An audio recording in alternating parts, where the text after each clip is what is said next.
Welcome to my 10-day wilderness trip to Wabakimi in Ontario, Canada. In this video, you'll see some breathtaking calm water paddling, epic sunrises and sunsets, and quite possibly the most beautiful campsite I've ever stayed at. This is episode 2, but don't worry if you missed the first episode. Settle in and enjoy the peace and tranquility. My name is Matt, and I'm joined here by my son, Hal.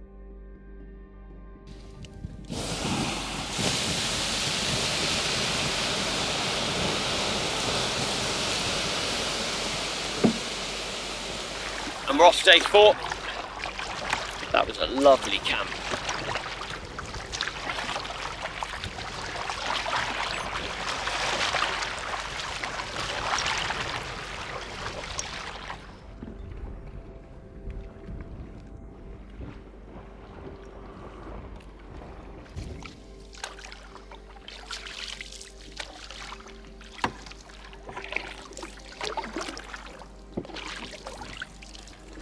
What an incredibly beautiful spot. Just a few birds. It feels quite moosey. There's quite a lot of long, tall grasses and vegetation that I know moose like to eat.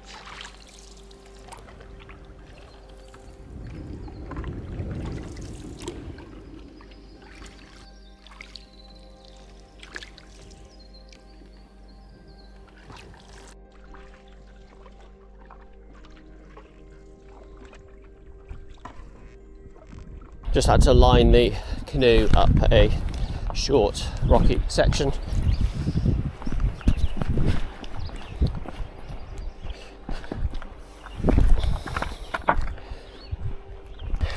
These rocks covered in these little mayfly hatchings.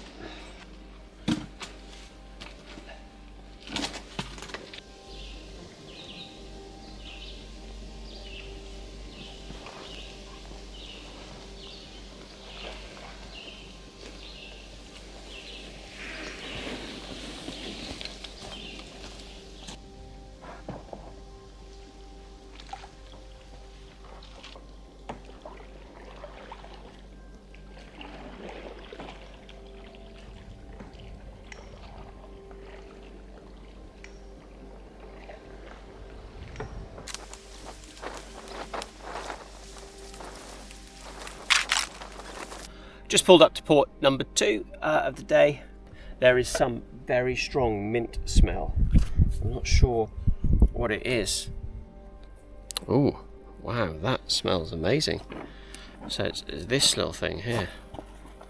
It smells of peppermint. Smell that, Al? Crunch it up in your fingers. That is really nice.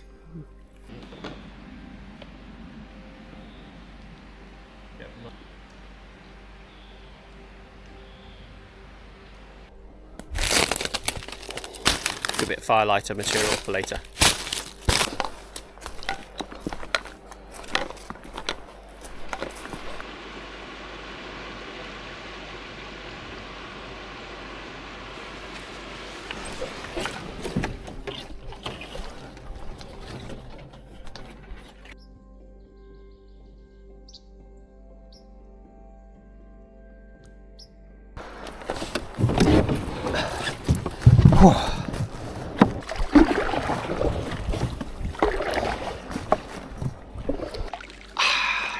Whether to say this yet.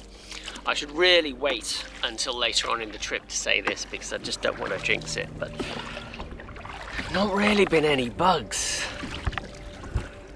I mean, normally there's so, I don't want to say it sound like I miss them, but certainly they add to the hardship, and there's a degree of hardship that's missing.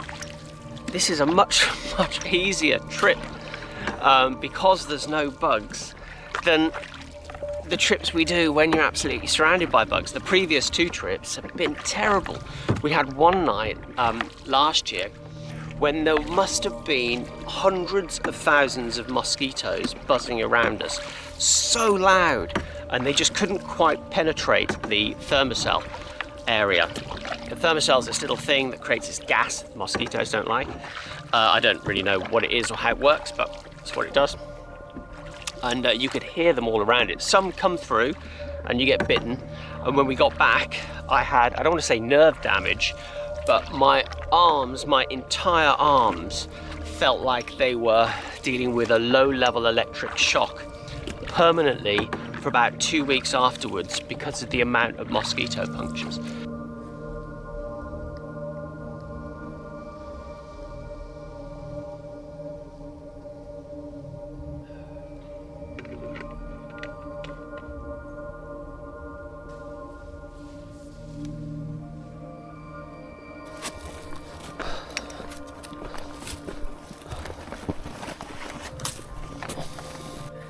Well, oh, fuck. Well, we've Michaeled down St. Vincent's. This January, it's time to Michael down your Vincent's. Jan Quadrant Vincent 16. Whoa, that's Jan Michael. Which is an obscure Rick and Morty reference with the first load across the 800 metre choice portage. I've got to say, so far, again, don't want to jinx it, but all these ports so far have been in pretty good nick.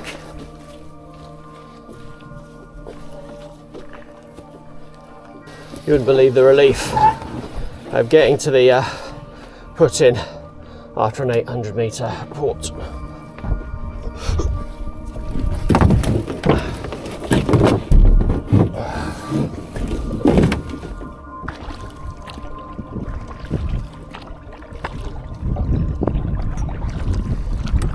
We've just stopped for the day and we have found an amazing campsite. Check this waterfall out.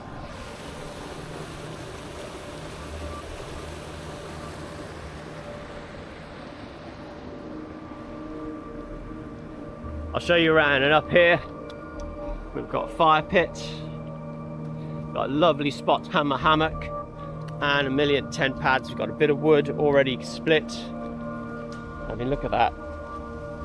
Look at that. Oops.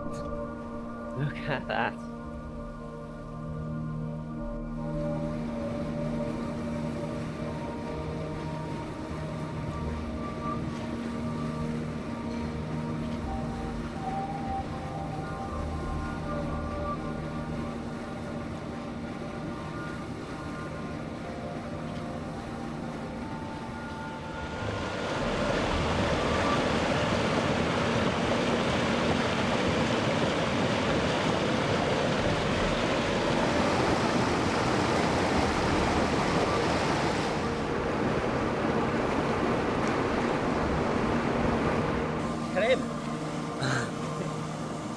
Oh. This looks okay.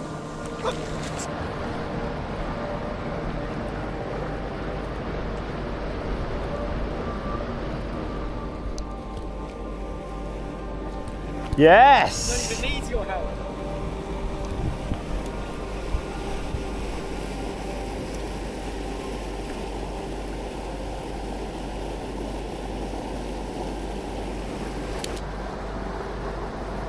Tight. 32.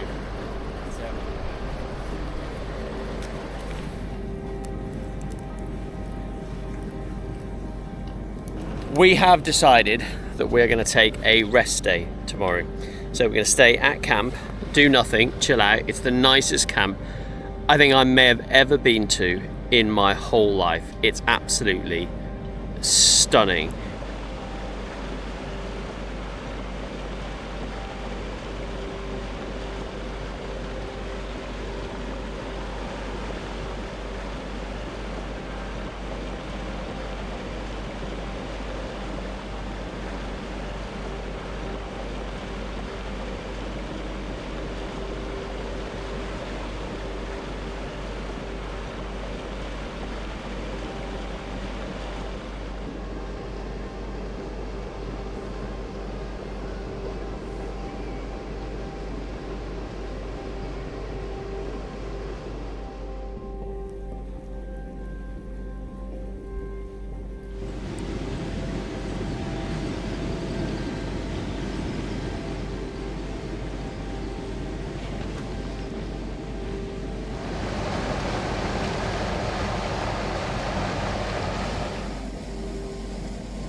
morning.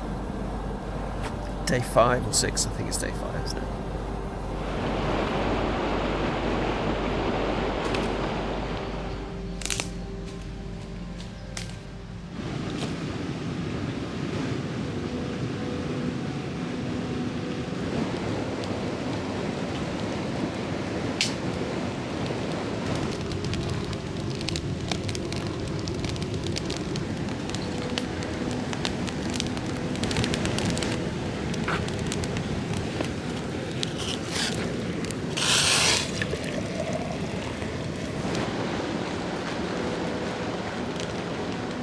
Peanut M&M's for breakfast. So whilst I'm just sitting here enjoying this cup of tea, looking out across this fantastic view, I thought it'd be a good idea to take a pause and tell you a little bit about the place that I'm in. So this is Wabakimi Provincial Park in Northern Ontario, Canada. It's an area that covers nearly 9,000 square kilometres. To put that in perspective, that's about 4 times the size of Greater London, where we call home, and is home to 10 million other people. And this park gets 1,000 visitors a year. And I tell you now, you can feel it when you paddle through these vast landscapes. And there is just no one there. You are completely on your own. Every time you turn into a little bay, you have a sense of, is there going to be a moose, or is there going to be a bear, or is there going to be an eagle that flies off?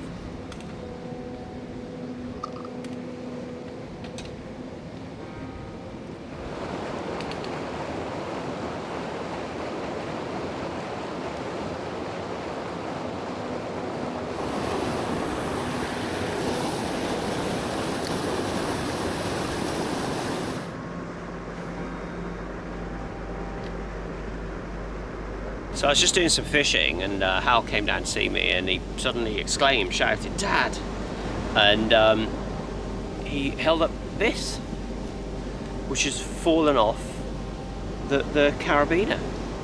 And if you look, I found the little screw has come undone. I mean, this is life and death.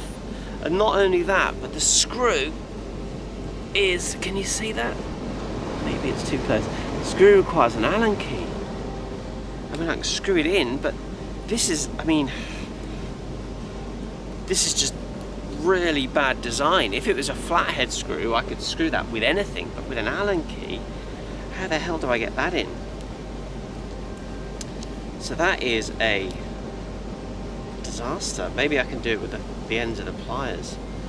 But if that had gone and we lost it on a portage, I mean, it literally could easily be life and death. Imagine what all the outfitters and my friends and family would think if all of a sudden I'd stopped communicating with them. I can't tighten this up, I don't think I have the right tools for it, but inside this pocket it's got this strip here that I can attach things to.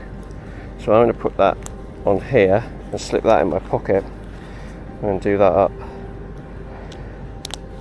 Whether that's enough to get satellite reception, I don't know, but at least if it falls off, I won't lose it.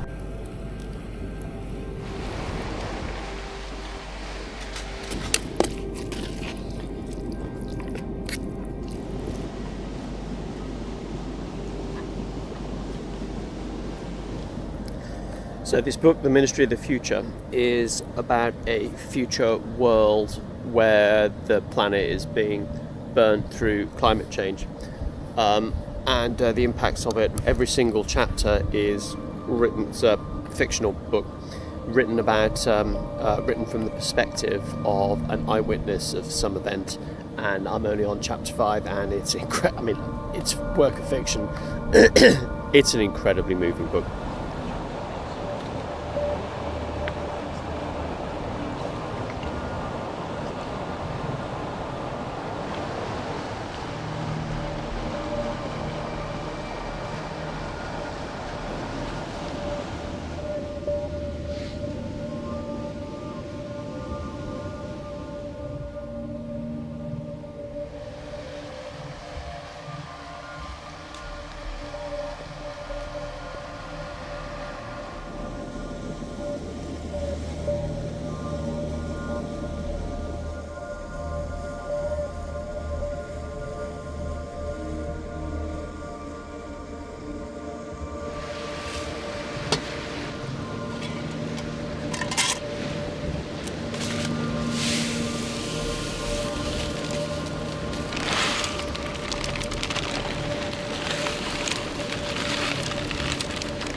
Look at the size of that pike. Oh, no, he's not in. He's too big. Is this? Get him off. Get him off the net. Look, keep going, keep going, keep going. We're not going to eat him. Put him down gently. Oh my God, look at the size of that thing. The camera. Look at the size of that beauty. Right, in you go, pal. Thank you. How big is that?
What an end to a fantastically chilled out day. Sadly, we didn't catch a walleye today, because if we had have done, we'd have eaten that. We ate some good food out of the food barrel, which I know doesn't sound like an achievement, but it's definitely, there's more space and it's definitely getting lighter. So I've had a really good day. I think we're gonna canoe down to another campsite tomorrow. So it's packed down tomorrow and we're off. Thank you very much. I'll see you in the morning. Cheers.